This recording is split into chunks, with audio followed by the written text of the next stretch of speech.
L'un des premiers dilemmes que l'on rencontre lorsqu'on se lance dans la couture, c'est le choix de la machine.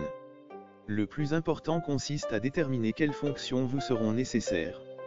Il n'est pas utile de partir sur un modèle trop sophistiqué si vous n'êtes pas certaine que la couture vous plaira. Mais gardez également à l'esprit qu'une machine bon marché ne sera pas toujours une bonne affaire. L'idéal c'est à la fois une machine simple d'utilisation et proposant suffisamment de possibilités pour vous permettre de progresser. Pour bien choisir sa machine à coudre, il est important de prendre en compte ses désirs créatifs et le temps que l'on souhaite y consacrer, occasionnel ou régulier, reprise, habillement, décoration, patchwork, broderie ou encore le type de tissu que l'on souhaite travailler. Vos projets vous guideront dans le choix de votre machine à coudre.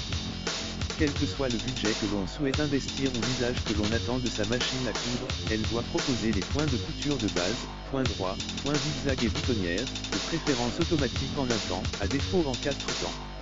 Attention, la mention « boutonnière en 4 temps » signifie que vous devez changer 4 fois vos paramètres de couture afin de coudre les 4 côtés de la boutonnière. Sur une chemise, cela peut être fastidieux. Le point pour couture stretch, ou élastique, s'avère utile pour travailler les tissus extensibles comme le jersey par exemple. Enfin, le point de surjet, aussi appelé point overlock, permet de réaliser des ourlets de bonne facture, même si un point zigzag serré près du bord peut aussi faire l'affaire. La machine à coudre doit proposer un minimum de pieds presseurs, ou pieds biches, 4 dans l'idéal, un classique, un pour les fermetures éclairs, un pour les boutonnières et éventuellement un pose-bouton, pour cadrer les boutons.